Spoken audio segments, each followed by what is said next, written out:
Menakutkan, kronologi ajudan Bupati Torut cekik warga. Kenapa marah-marah, Bos? Kenapa marah-marah? DS alias F, seorang konten kreator di Toraja, mengaku mendapat perlakuan kurang menyenangkan dari oknum ajudan Bupati Toraja Utara, Edi Salinding.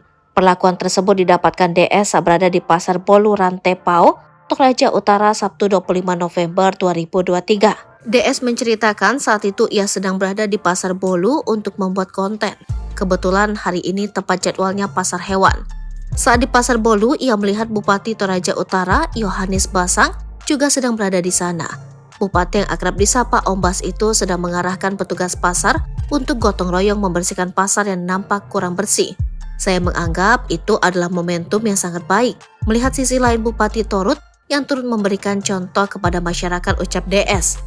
Jadinya saya merekam dan mengambil beberapa foto saat Pak Bupati sedang memberikan contoh kepada petugas di sana, tambahnya. Namun tiba-tiba seorang pria memakai baju rompi hijau dan memakai helm datang menghampiri dan langsung membentaknya. Apa kamu video-video kayak? Kenapa Kak Bos? Kau video apa? Video ini memangnya kau mau makan apa itu video-video? Kenapa marah-marah, Bos? Kenapa marah-marah?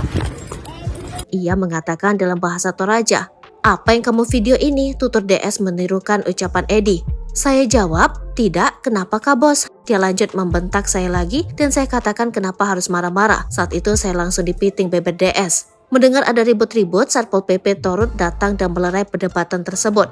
Di rumah, tangan saya masih bergetar dan takut, saya shock, ungkap DS. DS mengatakan masih memikirkan apakah akan melapor ke pihak berwajib atau tidak. Tapi ini saya masih merasa shock dan takut, tambahnya. Saya hanya niat viralkan saja agar masyarakat tahu bahwa kita semua berhak berekspresi, tutupnya. Download Tribun X sekarang. Menghadirkan lokal menjadi Indonesia.